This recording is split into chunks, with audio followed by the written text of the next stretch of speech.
Hello students, मैं आपकी Hindi teacher. आज हम लोग हिंदी सुलभ भारती 8वीं कक्षा का तीसरा लेसन पढ़ेंगे। नाखून क्यों भरते हैं। नाखून क्यों भरते हैं और इसके लेखक है आचार्य हजारी प्रसाद द्विवेदी। अब हम लोग पहले आचार्य हजारी प्रसाद द्विवेदी जी का परिचय जान लेते हैं। जन्म 1907 बलिया उत्तर प्रदेश बलिया में उनका 1907 में जन्म हुआ। मृत्यु 1979 में उत्तर प्रदेश में हुआ। परिचय: द्विवेदी जी हिंदी साहित्य के मौलिक निबंधकार, उत्कृष्ट समालोचक एवं सांस्कृतिक विचारधारा के प्रमुख उपन्यासकार हैं। आपका व्यक्तित्व बड़ा प्रभावशाली और आपका स्वभाव बड़ा सरल और उदार था। आप हिंदी, अंग्रेजी, संस्कृत और बांग्ला भाषाओं के विद्वान थे। मतलब उनको इतनी सारी भाषाएं आती थी। कौन कौन सी? हिंदी, अंग्रेजी, संस्कृत और बांग्ला। प्रमुख कृतियां: अशोक के फूल, कल्पलता निबंध है, बाणभट्ट की आत्मकथा और पुनर्नवा उपन्यास आदि उनकी प्रमुख कृतियां हैं। गद्य संबंधी मतलब इस लेसन में क्या है। प्रस्तुत वैचारिक निबंध में आचार्य हजारी प्रसाद ने नाखून भरने को पशुता का चिन्ह माना है। नाखून पशुता, बुराइयों का प्रतीक है। आपका कहना है कि जिस तरह नाखून भरने पर हम उसे काट देते हैं, ठीक उसी तरह यदि किसी में बुरी आदतें आ जाएं तो उन्हें त्याग देना चाहिए। मतलब कहने का मतलब है कि ये निबंध है। कैसा निबंध है? वैचारिक, विचारात्मक, मतलब इसमें विचार करना चाहिए। प्रस्तुत निबंध आचार्य हजारी प्रसाद द्विवेदी द्वारा लिखा गया है। एक बहुचर्चित विचारात्मक निबंध है। ये निबंध कैसा है? विचारात्मक, विचार करा है इसमें। लेखक की जो हजारी प्रसाद द्विवेदी जो लेखक हैं, एक दिन उनकी पुत्री ने उनसे पूछ बैठी कि मनुष्यों के नाखून क्यों भरते हैं। लेखक के पास इस प्रश्न का जवाब ही नहीं था। वे सोचने को विवश हो गए। वे सोचने लगे कि क्या जवाब दें अपनी बेटी को। अंततः उन्होंने निष्कर्ष निकाला कि आदि मानव को अपनी रक्षा के लिए बड़े बड़े नाखूनों की आवश्यकता पड़ती थी, क्योंकि वे जंगलों में रहता था। अर्थात नाखून पशुता और बुराई के प्रतीक है। आज मानव सभ्यता ने बहुत विकास किया है। अब हम नाखून काटते रहते हैं। उसी प्रकार हमें बुरी आदतों और बुरे भावों का भी त्याग कर देना चाहिए। ये क्या है? पूरे पाठ का छोटा सा विषय। अब मैं आपका निबंध पढ़ती हूँ। ये निबंध है, विचारात्मक निबंध। इसकी विधा कौन सी है? निबंध विचारात्मक। बच्चे कभी कभी चक्कर में डाल देने वाले प्रश्न कर बैठते हैं। अल्पज्ञ पिता बड़ा दयनीय जीव होता है। मेरी छोटी लड़की ने जब उस दिन पूछ लिया कि आदमी के नाखून क्यों भरते हैं, तो मैं कुछ सोच ही नहीं सका। हर तीसरे दिन नाखून भर जाते हैं। काट दीजिए, वे चुपचाप दंड स्वीकार कर लेंगे, पर निर्लज अपराधी की भांति छूटते ही फिर जैसे कि तैसे हो जाते। आखिर ये इतने बेहया क्यों है? अभी हजारी प्रसाद द्विवेदी जो लेखक हैं, वो अपने कहते हैं कि एक दिन क्या हुआ कि छोटे बच्चे भी कभी कभी ऐसे प्रश्न कर देते हैं कि बड़े बड़े आदमी भी घन चक्कर में पड़ जाते हैं। एक दिन उनकी बेटी ने पूछ लिया कि पिताजी ये नाखून क्यों भर जाते। अब इसका तो लेखक के पास जवाब ही नहीं था। वो क्या करें? क्या सोच में पड़ गए कि हर तीसरे दिन नाखून भर जाते हैं। काट दो, काटने से दंड स्वीकार कर लेंगे एक तरह से, और फिर भर जाते हैं। जैसे कि कोई निर्लज आदमी हो ना, निर्लज मतलब बेशरम आदमी हो, बेहा आदमी हो, और उसको मार लो, पीट लो, लेकिन वो अपनी बुरी आदत नहीं छोड़ता है। वह फिर वो बुरी काम करने लगता है। उसी तरह से ये नाखून है, इनको काट दो और फिर से भर जाते हैं। इनको समझ में ही नहीं आ रहा है कि मैं अपनी बेटी को जवाब क्यों दूं कि नाखून क्यों भरते हैं। कुछ लाख ही वर्षों की बात है, जब मनुष्य जंगली था, मतलब जंगल में रहता था, वन मानुष जैसा। उसे नाखून की जरूरत थी। उनकी इस जीवन रक्षा के लिए नाखून बहुत जरूरी थे। असल में वही उनके अस्त्र थे। दांत भी थे, पर नाखून के बाद ही उनका स्थान था। धीरे धीरे वे अपने अंग से बाहर की वस्तुओं का सहारा लेने लगा। उसने हड्डियों के भी हथियार बनाए। मनुष्य धीरे धीरे और आगे बढ़ा। उसने धातु के हथियार बनाए। इतिहास आगे बढ़ा। कभी कभी मैं हैरान होकर सोचता हूँ कि मनुष्य आज अपने बच्चों को नाखून न काटने पर डांटता है। वे रोज भरते। मुझे ऐसा लगता है कि मनुष्य अब नाखून को नहीं चाहता है। यह उसकी भयंकर पाशवी वृत्ति के जीवन प्रतीक है। मनुष्य की पशुता को जितनी बार भी काट दो, वह मरना नहीं जानती। अब आगे लेखक कहता है कि कुछ लाख वर्षों की बात है, कुछ साल पहले की बात है, लाख वर्षों। जब भी मानव कहाँ रहता था, मनुष्य कहाँ रहता था? वनों में रहता था, बंदर की तरह था। तो उसकी जो वन में रहता था, तो क्या कहते हैं, जंगली पशुओं वगैरह से रक्षा करने के लिए उसे क्या जरूरत थी? नाखूनों की जरूरत थी। असल में वही उसके अस्त्र थे। अस्त्र मतलब जैसे कि तलवार, जो बंदूक वगैरह होती है, अस्त्र, वो अस्त्र थे, वही नाखून थे उसके पास। दांत भी थे, पर नाखून के बाद उनका स्थान आता था। सबसे पहले वो अपना शिकार किससे करते थे? हाथ से करते थे। हाथ में उनके नाखून थे, बाद में दांत आते थे। नाखून के बाद दांत का प्रहार करते थे। धीरे धीरे वे अपने अंग से बाहर की ओर वस्तुओं का।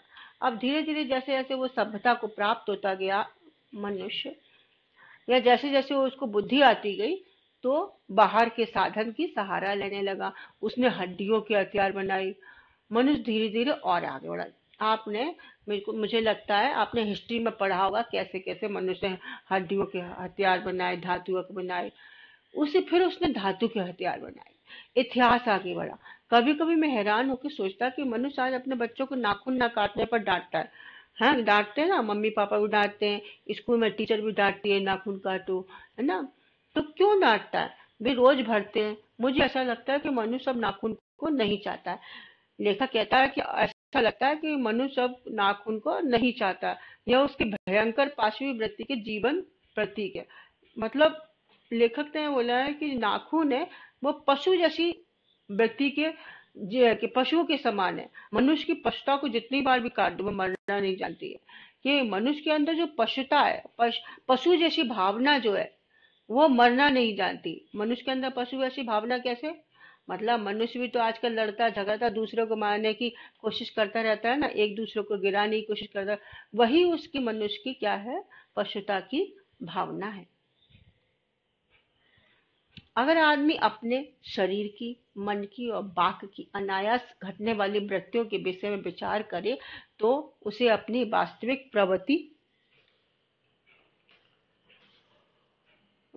वृत्तियों के विषय में विचार करे तो उसे अपनी वास्तविक प्रवृत्ति पहचानने में बहुत सहायता मिले। मनुष्य की नख बढ़ा लेने की जो सहजात वृत्ति है, वह उसके पशुत्व का प्रमाण है। उन्हें काटने की जो प्रवृत्ति है, वह उसकी मनुष्यता की निशानी है। अगर आदमी, आगे लेखक कह रहा है कि अगर आदमी अपने शरीर की, मन की और बाक की, बाक मतलब बोली, शरीर की, मन की और बोली की अनायास घटने वाली वृत्तियों के विषय में विचार करे। अगर इंसान, आदमी अपने मन की और शरीर की और बोली की के बारे में सच में घटने वाली, अगर अपने अंदर ही ये सोचने लगे कि मैं किस तरह किससे बोल रहा हूँ, या मेरा मन दूसरे के प्रति साफ है कि नहीं साफ है, या शरीर की, तो पहचानने लगे, तो उसको सहायता मिलेगी। मनुष्य की नख बढ़ा लेने की सहजात वृत्ति। नख, नाखून, जो नाखून भरा लेने थे, वो पशुता की प्रमाण है, और काटने की प्रवृत्ति वो मनुष्यता की निशानी। मतलब हमको, अगर हम अपने अंदर बुराइयां लाएंगे तो बुराई बढ़ती जाएगी, और हम अगर बुराइयों को कम करेंगे, घटाएंगे, तो वो मनुष्यता की निशानी होगी। मेरा मन पूछता है, मनुष्य किस ओर बढ़ रहा है? पशुता की ओर या मनुष्यता की ओर? अस्त्र बढ़ाने की ओर या अस्त्र काटने की ओर? मेरी निर्बोध बालिका ने मानो मनुष्य जाति से ही प्रश्न किया है। जानते हो नाखून क्यों भरते? ये हमारी पशुता के अवशेष हैं।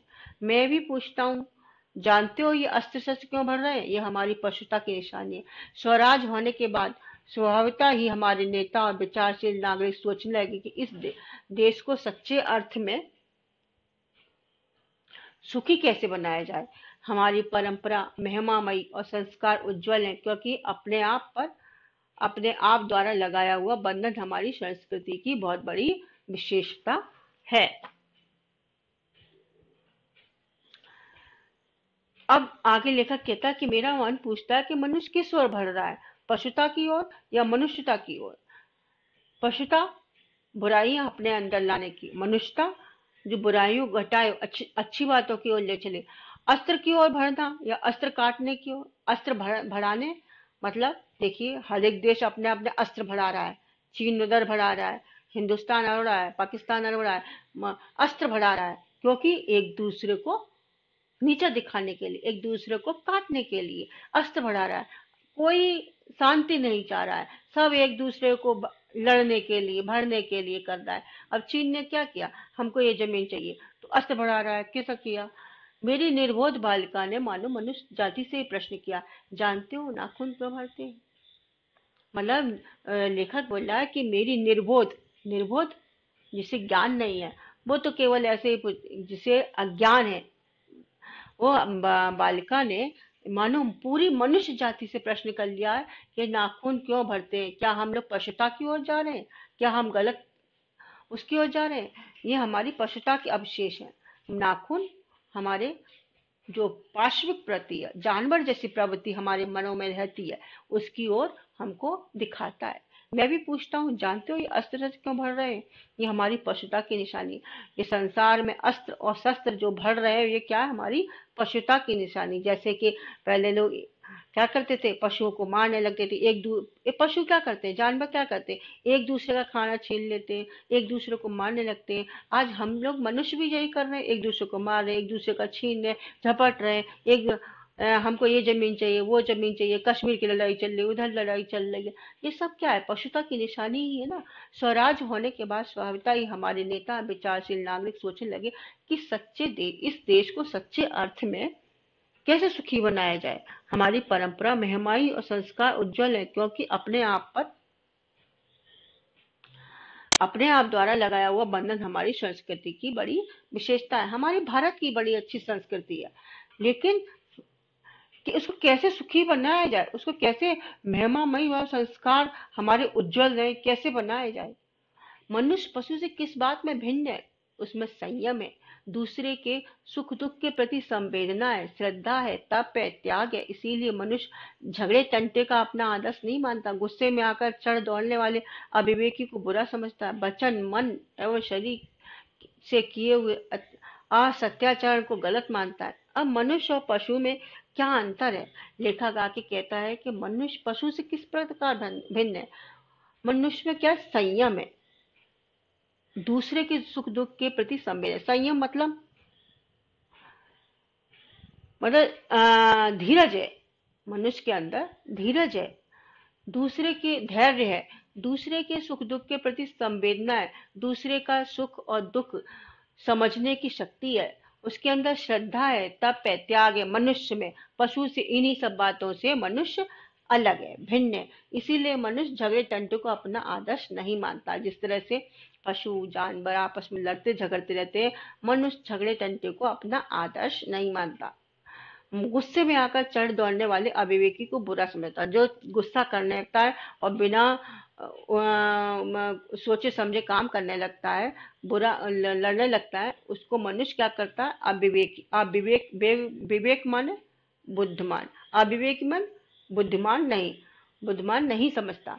वचन मन एवं शरीर से किए गए असत्याचार को गलत मानता है। जो वचन बोली से, मन से एवं शरीर से गलत काम, जो सत्याचरण है, सत्य के असत्य है, जो गलत है, उसको गलत ही मानता है। ऐसा कोई दिन आ सकता है जब मनुष्य के नाखूनों का बढ़ना बंद हो जाएगा। प्राणी शास्त्रियों का ऐसा अनुमान है कि मनुष्य का अनावश्यक अंग उसी प्रकार झड़ जाएगा जिस प्रकार उसकी पूंछ झड़ गई। उस दिन मनुष्य की पशुता भी लुप्त हो जाएगी। शायद उस दिन वह मरणोशास्त्र का प्रयोग भी बंद कर देगा। नाखून का भरना मनुष्य के भीतर की पशुता की निशानी है और उसे नहीं भरने देना मनुष्य की अपनी इच्छा है, अपना आदर्श है। लेखक आगे कह रहा है कि ऐसा कोई दिन आ सकता है कि जब मनुष्य के नाखूनों का भरना बंद हो जाए, कि मनुष्य के नाखून भरे ही नहीं। प्राणी शास्त्रियों का ऐसा अनुमान है कि मनुष्य का अनावश्यक अंग उसी प्रकार झड़ जाएगा जिस प्रकार उसकी पूंछ झड़ गई थी। पहले क्या था, मनुष्य की पूंछ थी, धीरे धीरे वो किसी काम की नहीं रही तो वह झड़ गई। अब किसी की पूंछ पूंछ नहीं होती, पहले प्राणियों के पूंछ हुआ करती थी। अब वो कहते हैं कि जो अनावश्यक अंग है वो जैसे पूंछ झड़ गई वैसे नाखून भी झड़ जाएंगे। उस दिन मनुष्य की पशुता भी लुप्त हो जाएगी और उस दिन जो मनुष्य के अंदर पशु जैसी भावनाएं, जानवर जैसी भावनाएं, वह क्या हो जाएगी, लुप्त मतलब खत्म हो जाएगी। शायद उस दिन वह मरणोशास्त्र का प्रयोग भी बंद कर देगा और उस समय मरणोशास्त्र, मरणाशास्त्र मतलब मरण के समय जो शास्त्र होता है वह भी बंद हो जाएगा। नाखून का भरना मनुष्य के भीतर की पशुता। लेखक आगे कहते हैं कि नाखून जो है भरना मनुष्य के भीतर की पशुता की, जिस तरह से मनुष्य के अंदर गलत भावनाएं इस जैसे आ जाती हैं, पशुता की भावना, पशुता की मतलब पशु जैसी भावना, जानवर जैसी भावना, गलत भावनाएं आती जाती है, वह नाखून का भरना वो उस तरह से ही मनुष्य के अंदर जैसे नाखून भरते हैं उसी तरह से मनुष्य के अंदर जानवर जैसी भावनाएं आने लगती है।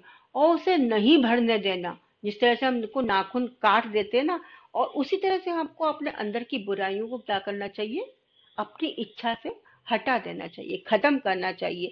जिस तरह से हम अपनी इच्छा से नाखून को काट देते हैं, भरने नहीं देते, उसी तरह हम अपने अपने मन की जो बुरी भावना है उसको हमको क्या कर देना चाहिए, खत्म करना चाहिए।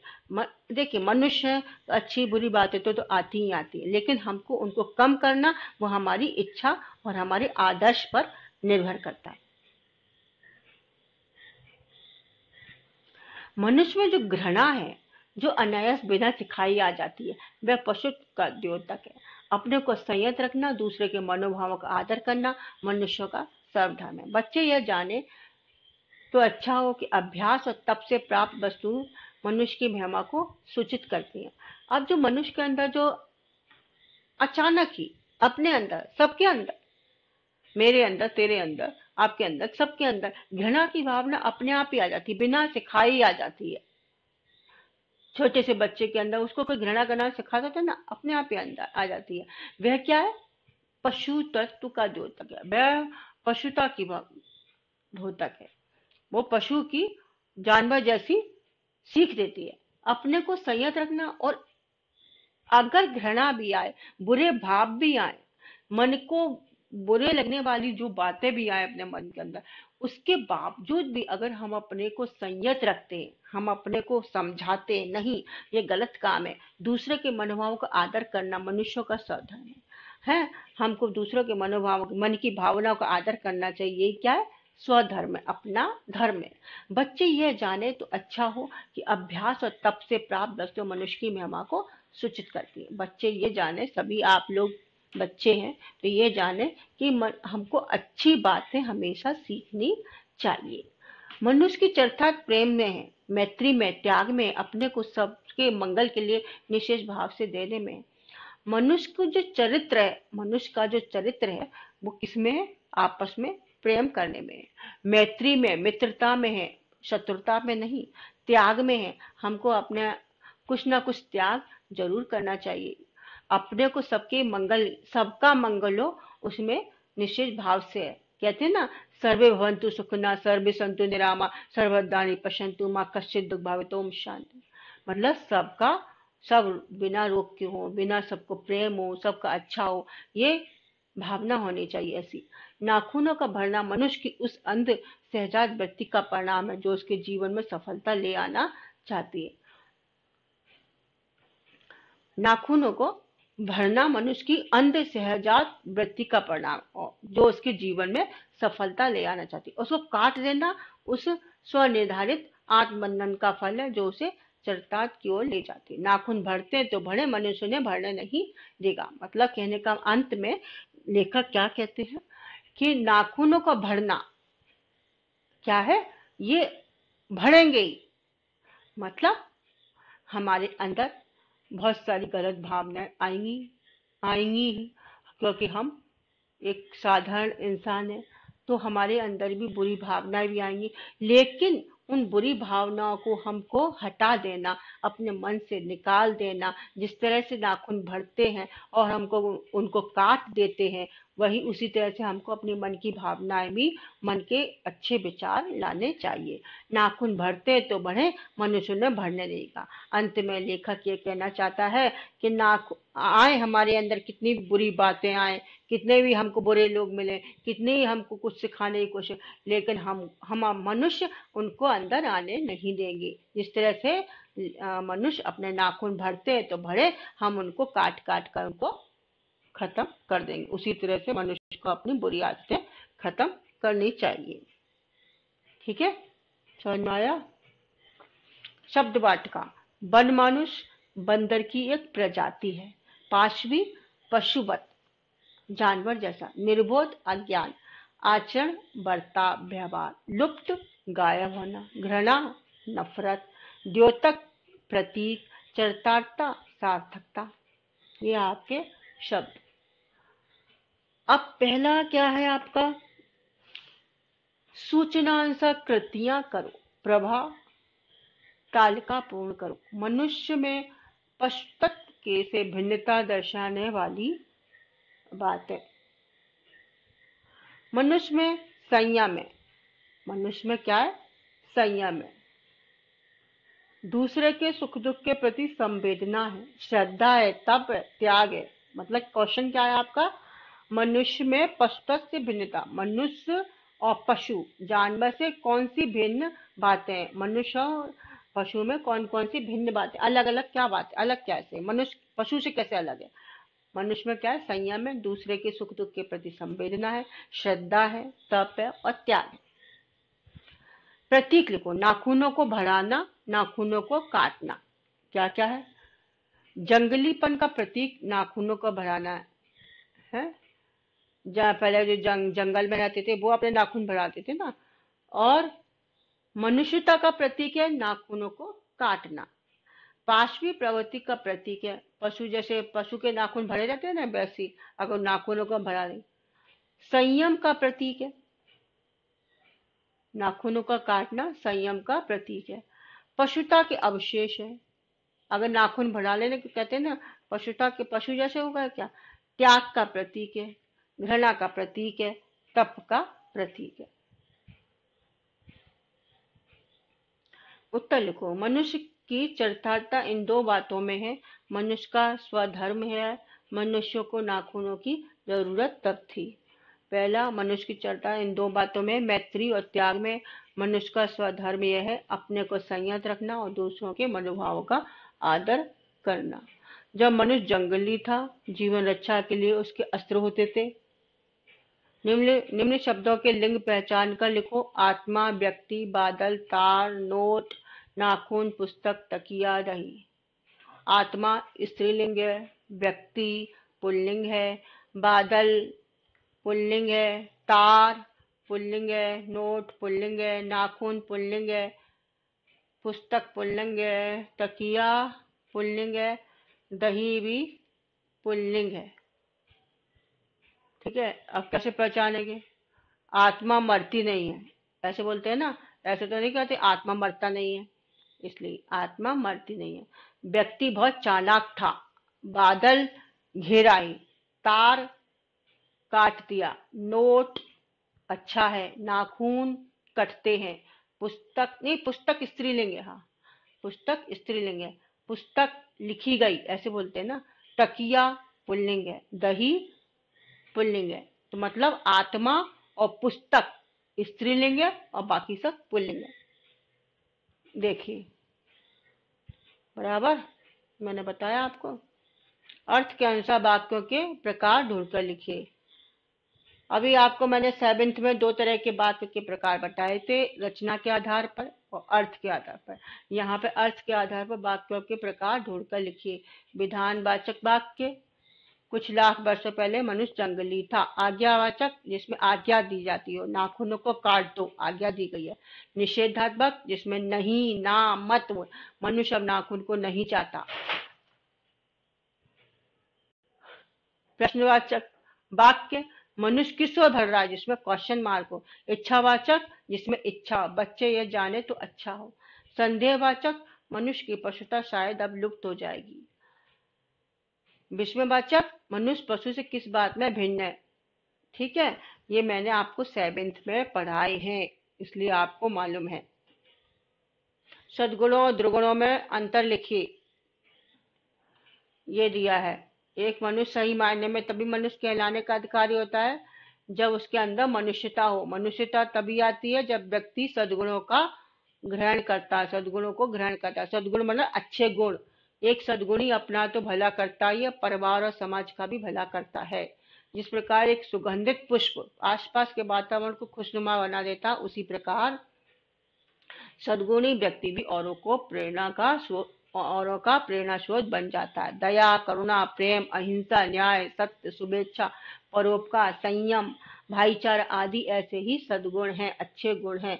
दूसरी ओर क्रोध, घृणा, ईर्ष्या, स्वार्थ, अविश्वास, कठोरता, कृतज्ञता आदि ऐसे दुर्गुण हैं जिन्हें किसी भी सभ्य समाज में पसंद नहीं किया जाता है। दुर्गुण मतलब बुरे बुरे गुण, बुराई।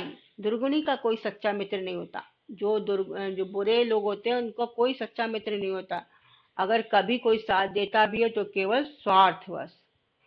स्वार्थ सिद्ध स्वार्थ सिद्ध होते ही वह दुर्गुणी का साथ छोड़ देता। अपने दुर्गुणों के कारण दुर्गुणी अपना सर्वनाश कर बैठता है। आदि मानव का रहन सहन विषय पर अपने विचार लिखिए।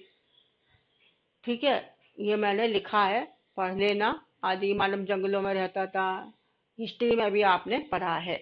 वे भोजन और आश्रय की तलाश में झुंड बनाकर एक स्थान से दूसरे स्थान पर घूमते रहते थे। उन दिनों का जीवन सचमुच बहुत कठिन था। लोग पेड़ों के फल फूल या जंगली पौधों पर ही जीवन निर्वाह करते थे। यदि कभी कोई जानवर मिल जाता तो वे उसका शिकार कर लेते थे। यह लोग शाक भाजी या अनाज उगाना नहीं जानते थे। जब एक स्थान पर मिलने वाली सभी वस्तुओं को खाकर समाप्त कर देते थे तो उन्हें भोजन की तलाश में किसी अन्य स्थान पर जाना पड़ता था। यदि कहीं गुफाएं होती तो मनुष्य उन्हीं में रहने लगता था, अन्यथा बड़े पेड़ों की पत्तों वाली शाखाओं के बीच अपने लिए स्थान बना लेते थे।